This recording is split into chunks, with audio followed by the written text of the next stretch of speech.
প্রিয় শিক্ষার্থীরা, তোমরা কেমন আছো? আশা করি ভালোই আছো। আজকে তোমাদের নবম দশম শ্রেণীর বই পড়ার যে প্রবন্ধটা রয়েছে, সেই প্রবন্ধের জ্ঞানমূলক এবং এমসিকিউ এমনভাবে বুঝিয়ে দেব যাতে তোমরা সহজেই সবগুলোর অ্যান্সার একসাথে করতে পারো। সৃজনশীলের ক নাম্বার এবং এমসিকিউ। তো আগে তোমাদের জানতে হবে বই পড়া গল্পটি কে লিখছে, মানে প্রবন্ধটি কে লিখছে। তো বই পড়া প্রবন্ধটি লিখছে বই পড়া প্রবন্ধটি লিখছে প্রমাদ চৌধুরী। মনে রাখবে, বই পড়া প্রবন্ধটি লিখছে প্রমাদ চৌধুরী। তো এখন প্রমাদ চৌধুরীর সম্পর্কে আমরা জানবো। প্রমাদ চৌধুরী কবে জন্মগ্রহণ করছে এগুলো জানবো। এরপরে বই পড়া যে প্রবন্ধ আছে সেই প্রবন্ধতে কী লিখছে আমরা সেটা জানবো। এরপরে আমরা জানবো হচ্ছে শব্দার্থ সম্পর্কে। এখন জ্ঞানমূলক এবং এমসিকিউ আমরা একসাথে পড়বো, কারণ হচ্ছে এমসিকিউতে ভুল উত্তরগুলো পড়বো না, একবারে সঠিকটা পড়বো যাতে আমরা এক চোখেই যেন সঠিকটার উত্তর দিতে পারি। এখন চলো পড়ি। তার আগে তোমরা যদি আমার চ্যানেলে নতুন হয়ে থাকে অবশ্যই চ্যানেলটি সাবস্ক্রাইব করে দাও এবং পাশের বেল আইকনেও ক্লিক করে দাও, আর একটা লাইক দিয়ে দাও এবং পড়া আমরা শুরু করি। চলো। প্রমাদ চৌধুরী কবে জন্মগ্রহণ করে? প্রমাদ চৌধুরী 7ই আগস্ট 1868 সালে জন্মগ্রহণ করে। তোমরা যদি পড়তে ভালো লাগে তোমরা শুধু শুনলেই পড়া হয়ে যাবে। প্রমাদ চৌধুরীর জন্মস্থান কোথায়? প্রমাদ চৌধুরীর জন্মস্থান যশোর। প্রমাদ চৌধুরীর পৈতৃক নিবাস কোথায় ছিল? প্রমাদ চৌধুরীর পৈতৃক নিবাস ছিল পাবনা জেলার হরিপুর গ্রামে। পদচারণ কার লেখা? পদচারণ প্রমাদ চৌধুরীর লেখা। প্রমাদ চৌধুরী কোন বিশ্ববিদ্যালয় থেকে এমএ ডিগ্রি লাভ করেন? কলকাতা বিশ্ববিদ্যালয় থেকে এমএ ডিগ্রি লাভ করেন। কোন বিষয়ে প্রমাদ চৌধুরী এমএ পাশ করেন? ইংরেজি সাহিত্যে। মনে রাখবে, ইংরেজি সাহিত্যে। প্রমাদ চৌধুরী কত সালে এমএ ডিগ্রি লাভ করেন? 1890 খ্রিস্টাব্দে। প্রমাদ চৌধুরী ব্যারিস্টারি পড়তে কোথায় যান? বিলাত যান। বিলাত মানে হচ্ছে লন্ডন। বিলাত থেকে ফিরে এসে কোন পেশায় তিনি যোগ দেন? ব্যারিস্টারি পেশা। মনে রাখবে, ব্যারিস্টারি পেশা। প্রমাদ চৌধুরী কিছুদিন কী কাজ করেন? ইংরেজি সাহিত্যে অধ্যাপনা। প্রমাদ চৌধুরীর ছদ্ম নাম কী ছিল? তোমরা এটা খুবই মনে রাখবে, ইম্পর্টেন্ট প্রশ্ন। বীরবল। প্রমাদ চৌধুরীর ছদ্মনাম ছিল বীরবল। প্রমাদ চৌধুরী কোন পত্রিকা সম্পাদনা করতেন? সবুজপত্র। খুবই ইম্পর্টেন্ট, মনে রাখবে, প্রমাদ চৌধুরী সবুজপত্র পত্রিকা সম্পাদনা করতেন। বাংলা সাহিত্যে নতুন গদ্য ধারা সূচিত হয় কার নেতৃত্বে? প্রমাদ চৌধুরীর নেতৃত্বে। বই পড়া প্রবন্ধটি কোন গ্রন্থ থেকে নেওয়া হয়েছে? প্রবন্ধ সংগ্রহ থেকে নেওয়া হয়েছে। মনে রাখবে, বই পড়া প্রবন্ধটি প্রবন্ধ সংগ্রহ থেকে নেওয়া হয়েছে। বই পড়া প্রবন্ধটি কোথায় পাঠ করা হয়েছিল? একটি লাইব্রেরির বার্ষিক সভায় পাঠ করা হয়েছিল। প্রমাদ চৌধুরী কবে মৃত্যুবরণ করেন? 2 সেপ্টেম্বর 1946 সালে। মনে রাখবে, 2 সেপ্টেম্বর 1946 সালে মৃত্যুবরণ করেন। প্রমাদ চৌধুরী কোথায় মৃত্যুবরণ করেন? কলকাতায়। এখন আমরা এই লেখক সম্পর্কে তো পড়লাম, যে এই প্রবন্ধটা লিখছে সেই প্রমাদ চৌধুরী সম্পর্কে পড়লাম। এখন আমরা প্রমাদ চৌধুরী বই পড়া প্রবন্ধে কী বলছেন সেই সম্পর্কে, যে সকল জ্ঞানমূলক প্রশ্ন এবং এমসিকিউ আসতে পারে সে সম্পর্কে আমরা এখন পড়ব। বই পড়া প্রবন্ধের লেখককে? বই পড়া প্রবন্ধের লেখক হচ্ছে প্রমাদ চৌধুরী। বই পড়া প্রবন্ধের লেখক কোন শখকে সর্বশ্রেষ্ঠ শখ বলেছেন? বই পড়াকে। লেখক পড়াকে শখ হিসাবে পরামর্শ দেন না কেন? লেখক বই পড়াকে শখ হিসাবে পরামর্শ দেন না কারণ আমরা জাত হিসাবে শৌখিন নই এবং এখন শখ করার সময়ও নয়। শিক্ষার সর্বপ্রধান অঙ্গ কী? শিক্ষার সর্বপ্রধান অঙ্গ হচ্ছে সাহিত্য চর্চা। মনে রাখবে, সাহিত্য চর্চা। শিক্ষক কিসের সন্ধান দিতে পারেন? শিক্ষক মনোরাজ্যের ঐশ্বর্যের সন্ধান দিতে পারেন। লেখক মনে করেন বর্তমানে আমাদের দেশের প্রধান সমস্যা কী? সুন্দরভাবে জীবন ধারণ। এটা আমাদের দেশের প্রধান সমস্যা। সাহিত্য চর্চা শিক্ষার কোন অঙ্গ? সাহিত্য চর্চা শিক্ষার সর্বপ্রধান অঙ্গ। সাহিত্য চর্চার ফলে কি হয়? মানুষের মন উদার, সরল ও সচল হয়। লেখকের মতে ডেমোক্রেসি কোন সার্থকতা বোঝে না? সাহিত্যের সার্থকতা বোঝে না। ডেমোক্রেসি সাহিত্যের সার্থকতা বোঝে না। ডেমোক্রেসির গুরুরা কী চেয়েছিল? ডেমোক্রেসির গুরুরা চেয়েছিল সকলকে সমান করতে। ব্যাধি সংক্রামক স্বাস্থ্য নয়, এই কথার অর্থ কী? ব্যাধি সংক্রামক স্বাস্থ্য নয় এই কথার অর্থ খারাপ দিক সহজে ছড়ায়, ভালো দিক নয়। আজকের শিক্ষিত সমাজের প্রধান আকর্ষণ কী? আজকের শিক্ষিত সমাজের প্রধান আকর্ষণ অর্থ। জ্ঞানের ভাণ্ডার শূন্য থাকলে কি হয়? জ্ঞানের ভাণ্ডার শূন্য থাকলে জাতির ধনের ভারেও ভবানী। মনে রাখবে, জাতির ধনের ভারেও ভবানী হয়। মনকে সজীব রাখার ভার আজ কিসের উপর ন্যস্ত?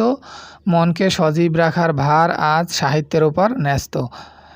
যথার্থ গুরুর কাজ কি? যথার্থ গুরুর কাজ শিষ্যর আত্মাকে উদ্বোধিত করা এবং অন্তর্নিহিত সকল প্রসন্ন শক্তিকে ব্যক্ত করা।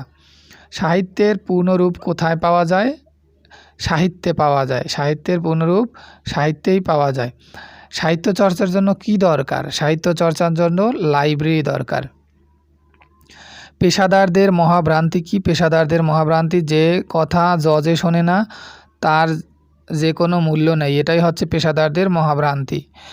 দর্শনের চর্চা কোথায় হয়? দর্শনের চর্চা গুহায় হয়। মনে রাখবে, দর্শনের চর্চা গুহায় হয়। লাইব্রেরিকে লেখক কিসের সঙ্গে তুলনা করেছেন? লাইব্রেরিকে লেখক মনের হাসপাতালের সাথে তুলনা করেছেন। যথার্থ শিক্ষিত হতে হলে কি দরকার? যথার্থ শিক্ষিত হতে হলে মনের প্রসারতা দরকার। সুশিক্ষিত লোক কেমন? সুশিক্ষিত লোক স্বশিক্ষিত। শিক্ষক কি করতে পারেন? ছাত্রের কৌতূহল জাগাতে ও পথ দেখাতে পারেন। শিক্ষার্থীকেই কি করতে হয়? বিদ্যার সাধনা করতে হয়। মনের দাবি রক্ষা না করলে কি বাঁচে না? মনের দাবি রক্ষা না করলে মানুষের আত্মা বাঁচে না। কাব্যমৃতে আমাদের অরুচি ধরেছে কেন? কাব্যমৃতে আমাদের অরুচি ধরেছে প্রচলিত শিক্ষার দোষে। স্কুল কলেজে শিক্ষাদান কিভাবে হয়? জোর করে নোট মুখস্থ করিয়ে। লেখক শিশুকে জোর করে দুধ খাওয়ানোর সাথে কি তুলনা করেছেন? স্কুল কলেজের শিক্ষা পদ্ধতির তুলনা করেছেন। লেখক কাকে দোষী করেন না? লেখক শিশুকেও দোষী করেন না, তার মাকেও দোষী করেন না। লেখকের মতে আত্মার মৃত্যু হয় কোথায়? লেখকের মতে আত্মার মৃত্যু হয় ভুল শিক্ষায়। মনে রাখবে, ভুল শিক্ষায় আত্মার মৃত্যু হয়। মনের আক্ষেপ প্রকাশ করতে মাঝে মাঝে কি লাগাতে হয়? মনের আক্ষেপ প্রকাশ করতে মাঝে মাঝে করি লাগাতে হয়। করি। শিক্ষকের সার্থকতা কোথায়? শিক্ষকের সার্থকতা হচ্ছে ছাত্রকে শিক্ষা অর্জন করতে সক্ষম করায়। হ্যাঁ, আমি যা যা পড়তেছি মনোযোগ দিয়ে শোনো, তাহলেই হবে। French was saved by her idealers. এ কথার মানে কি? যারা শিক্ষা পদ্ধতিকে অগ্রাহ্য করেছিল তারাই দেশকে রক্ষা করেছিল। এই কথাটার মানে হচ্ছে এটা, যে যারা শিক্ষা পদ্ধতিকে অগ্রাহ্য করেছিল তারাই দেশকে রক্ষা করেছিল। লেখকের মতে নোট মুখস্থ করে ছাত্ররা কি হয়? লেখকের মতে নোট মুখস্থ করে ছাত্ররা বাজিকরের মতো বিদ্যা গিলে ফেলে কিন্তু হজম করতে পারে না। হ্যাঁ, বাজিকরের মতো বিদ্যা গিলে ফেলে কিন্তু হজম করতে পারে না। মনে রাখবে। পাঠ্য বইয়ের বাইরে কোন বই পড়া উচিত বলে লেখক মনে করেন? পাঠ্য বইয়ের বাইরে সাহিত্য, জ্ঞান, রুচি বাড়ানোর বই পড়া উচিত। সাহিত্য চর্চা কিসের বিকল্প নয়? উদরপূর্তির বিকল্প নয়। মনে রাখবে। কেবল পেটের দায়ে বই পড়া মানে কি? কেবল পেটের দায়ে বই পড়া মানে বাধ্য হয়ে পড়া আনন্দহীন শিক্ষা। আত্মার দাবি রক্ষা না করলে কি হয়? আত্মার দাবি না করলে আত্মা বাঁচে না। কি ছাড়া সাহিত্য চর্চার উপায়ান্তর নেই? বই পড়া ছাড়া সাহিত্য চর্চার উপায়ান্তর নেই। আনন্দ থেকে বঞ্চিত জাতি কেমন হয়? নিরানন্দ ও নির্জীব হয়। সাহিত্য চর্চা না থাকলে জাতির কি ক্ষতি হয়? জীবনী শক্তি হ্রাস ঘটে। মনে রাখবে, জীবনী শক্তি কমে যায়।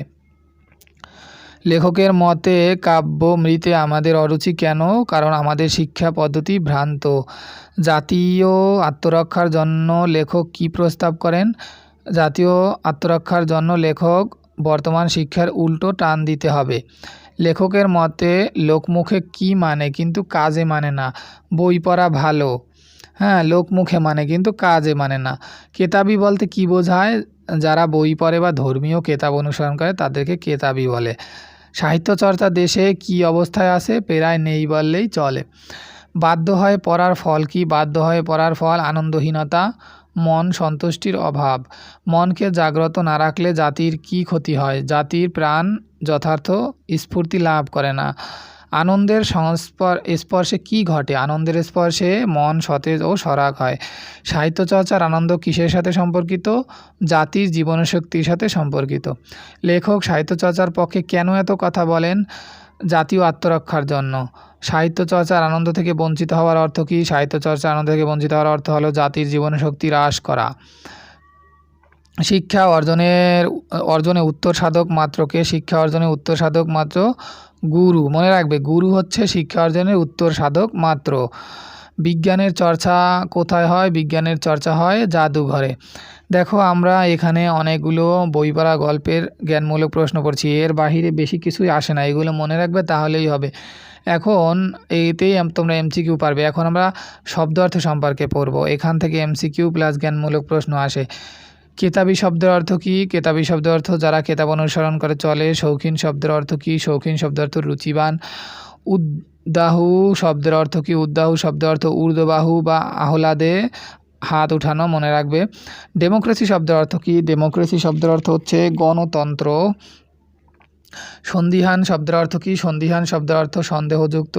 সুসার শব্দের অর্থ কী? সুসার শব্দের অর্থ প্রাচুর্য, সচ্ছলতা, সুবিধা। জজ শব্দের অর্থ কী? জজ শব্দের অর্থ বিচারক। ভারেও ভবানী শব্দের অর্থ কী? ভারেও ভবানী শব্দের অর্থ রিক্ত বা শূন্য। আবাহমানকাল শব্দের অর্থ কী? আবাহমানকাল শব্দের অর্থ চিরকাল, মনে রাখবে চিরকাল। সল্লাসে শব্দের অর্থ কী? সল্লাসে শব্দের অর্থ আনন্দে। অবগাহন শব্দের অর্থ কী? অবগাহন শব্দের অর্থ সর্বাঙ্গ ডুবিয়ে গোসল। উপায়ন্তর শব্দের অর্থ কী? উপায়ন্তর শব্দের অর্থ অন্য কোনো উপায়। স্বশিক্ষিত শব্দের অর্থ কী? স্বশিক্ষিত শব্দের অর্থ নিজে নিজে শিক্ষিত। প্রচ্ছন্ন শব্দের অর্থ কী? প্রচ্ছন্ন শব্দের অর্থ গোপন। জিন শব্দের অর্থ কী? জিন শব্দের অর্থ হচ্ছে হজম, জীর্ণ, এখানে উচ্চারণটা হবে জীর্ণ, মনে রাখবে। জীর্ণ শব্দের অর্থ হজম। অব্যাহতি শব্দের অর্থ কী? অব্যাহতি শব্দের অর্থ মুক্তি। গতাসু শব্দের অর্থ কী? গতাসু শব্দের অর্থ হচ্ছে মৃত, মৃত, মনে রাখবে। গলাৎকরণ শব্দের অর্থ কী? গলাৎকরণ শব্দের অর্থ গিলে ফেলা। করদানি শব্দের অর্থ কী? করদানি শব্দের অর্থ বাহাদুরি। উদরপূর্তি শব্দের অর্থ কী? উদরপূর্তি শব্দের অর্থ পেট ভরানো। দেখো, তোমাদের শব্দ অর্থ, কবি পরিচিতি এবং অন্যান্য সবগুলো আমি বলে দিয়েছি। তোমরা যদি মনোযোগ দিয়ে ভিডিওটি শুনে থাকো তাহলে তোমরা এই বই পড়া গল্পের অনেকগুলো জ্ঞানমূলক এবং এমসিকিউ পারবে। আজকে এতটুকুই ভিডিও। যদি তোমরা এখনও চ্যানেল সাবস্ক্রাইব করে না দাও তাহলে সাবস্ক্রাইব করে দাও এবং একটা ভিডিওতে লাইক দিয়ে দাও। আবারও দেখা হবে অন্য কোনো ইন্টারেস্টিং ভিডিও নিয়ে। আজকের জন্য আল্লাহ হাফেজ।